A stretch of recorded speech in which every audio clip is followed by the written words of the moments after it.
We'll see how long this thing stays on. I don't know. There was a time in my life when Pokemon cards were everything. I'd spend hours in my room, not just playing with them, but staring at the art and organizing them over and over again. To be honest, I didn't even really know how to play. I would just make up my own rules and then teach those rules to my friends, and then I would end up winning because I created the rules. I would also go to garage sales and look everywhere for a box of Pokemon cards and beg my grandma to please buy me them. And she did, and that's how I have my main collection today. My cousin and I also came up with some incredible names for them. This, of course, is and always will be Thunder Punchy. And then there's the classics like Butthead. And how could we forget the genius that is One Spoony and Two Spoony? These names are incredibly stupid, but I look back fondly at them now, and they made my collection feel really alive. But it's been years since I last touched my Pokemon cards.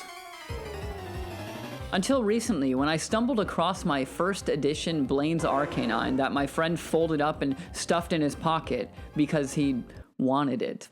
I couldn't help but smile seeing it again, even if I did potentially lose like $1,000. But that little moment brought a wave of nostalgia that I just wasn't prepared for, especially with Pokemon TCG Pocket that came out recently, which has reignited my obsession. That's exactly what got me thinking, these aren't just collectibles, they're pieces of art that tell stories. Let's talk about Pokemon card art.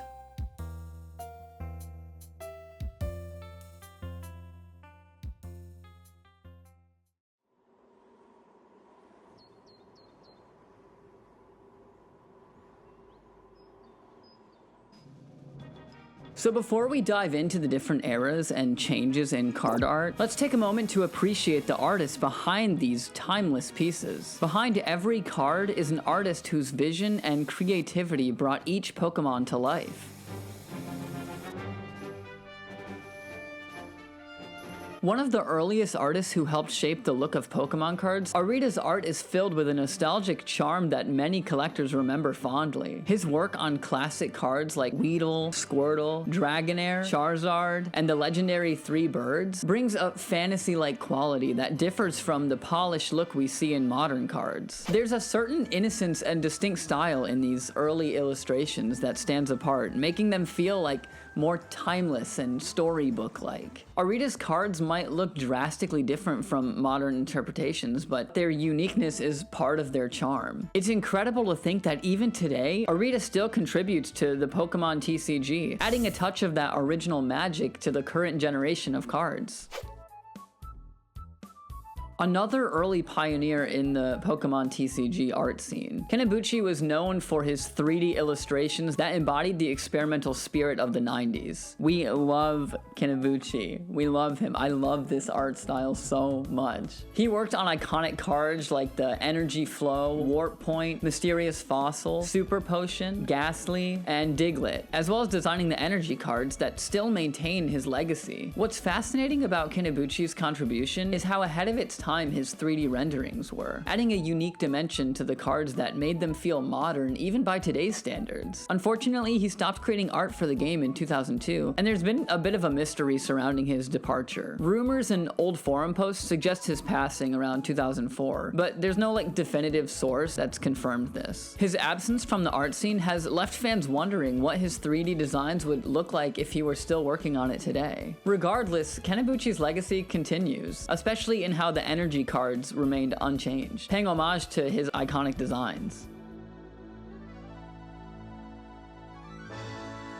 No discussion about Pokemon card art would be complete without mentioning Ken Sugimori, the Pokemon art director and primary character designer for the franchise. Sugimori is responsible for creating the original 151 Pokemon and defining their visual identity, which laid the groundwork for the aesthetic of the trading card game. His influences can be seen in beloved cards like Onix, Pidgey, Electabuzz, Vulpix, and Ponyta. Sugimori's art has become synonymous with the Pokemon franchise, not only in the trading cards, but across the games, animated films, and merchandise. These legendary artists set the stage for what Pokemon card art has become today. Their work transcends simple illustrations. It captures the art and soul of the world that invites us to step into it, to imagine adventures and stories. Their legacy continues to shape the modern card art, which, while different in style, still carries the same spirit of storytelling and visual wonder.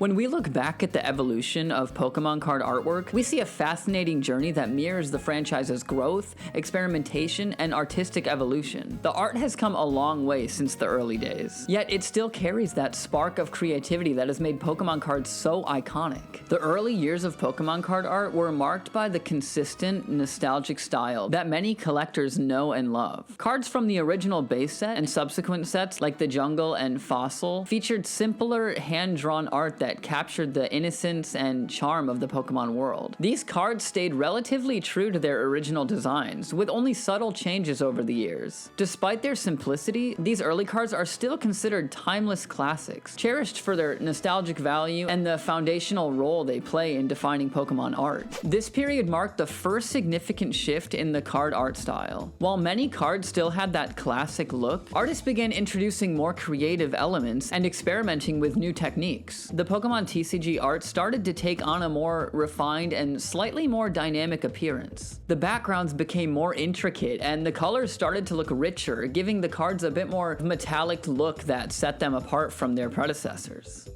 It was during this time that we saw a push towards giving the cards more depth and a touch of modern flair. Now, this era introduced a new trend that I remember with mixed feelings. Maybe I'm the only one that feels this way. The art on these cards began to resemble what seemed like screenshots from the Pokemon anime. They were like placed against real-world art style backgrounds. This approach aimed to blend the animated world of Pokemon with a more realistic element, which created a look that was both new and somewhat jarring for me. It felt disconnected from the imaginative and whimsical style that earlier cards had. But thankfully, it was pretty short-lived and eventually evolved into something more balanced. This is where Pokemon card art really started to thrive again. The shift back to giving artists more creative freedom brought us some truly breathtaking pieces. While not every card from this era was a home run, there was a renewed focus on immersive and artistic design. This is when the full art cards made their debut, adding an entirely new layer of excitement for collectors. Modern cards like Rayquaza VMAX started from evolving skies, showing the Pokemon soaring over a forest with pink beams of light piercing through the clouds. Before doing this video, I was really preparing myself for this section to be completely driven by nostalgia. I thought my biased rose-tinted glasses would prevent me from appreciating the newer cards, but to my surprise, I really love them. And sure, the older cards will always hold that special place in my heart, but the new ones have managed to impress me more than I expected. The art direction has stayed just as creative, showing that Pokemon TCG has not only maintained its legacy, but has also evolved into something that's as captivating and inspiring as ever. And the best is still yet to come.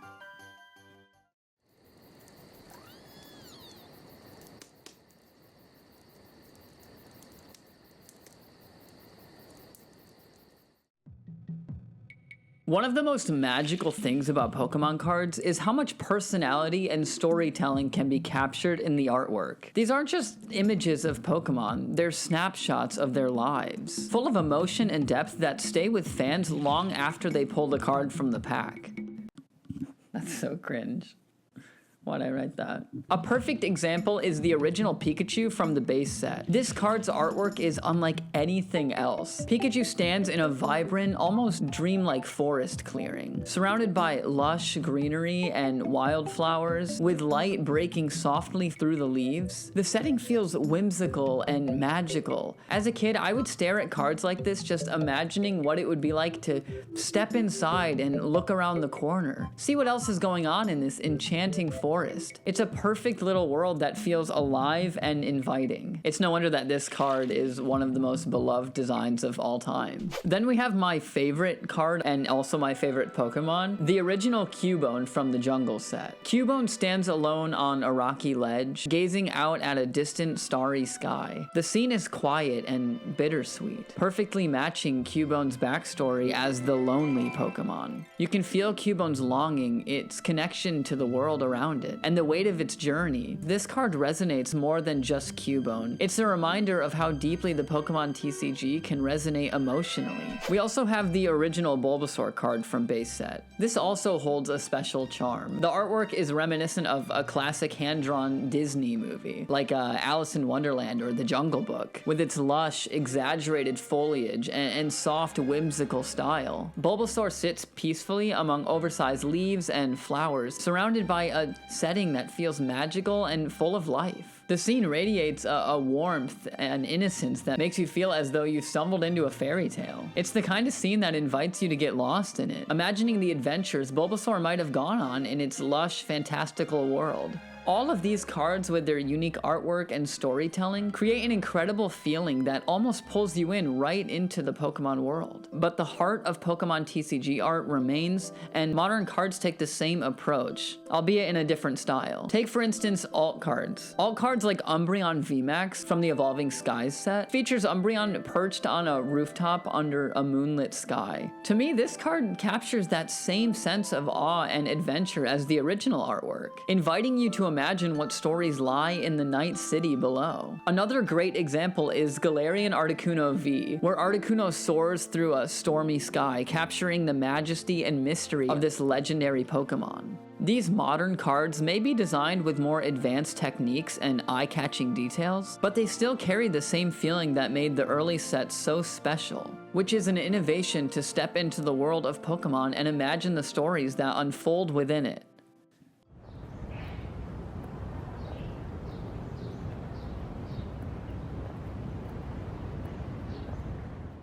As we wrap up this journey through the history and evolution of Pokemon card art, it's clear that these cards are more than just collectibles. They're an art form that captures the essence of the Pokemon universe. Every era has its own special charm, whether it's the innocence of the base set or the dynamic, vibrant designs of the modern cards. And while it's really easy to look back and feel a sense of longing for the past, the current landscape proves that Pokemon art is still thriving, captivating, and still inspiring the same kind of wonder it always has. And as the franchise continues to evolve, one thing's for sure: the art will keep bringing us new ways to celebrate the Pokemon world we love.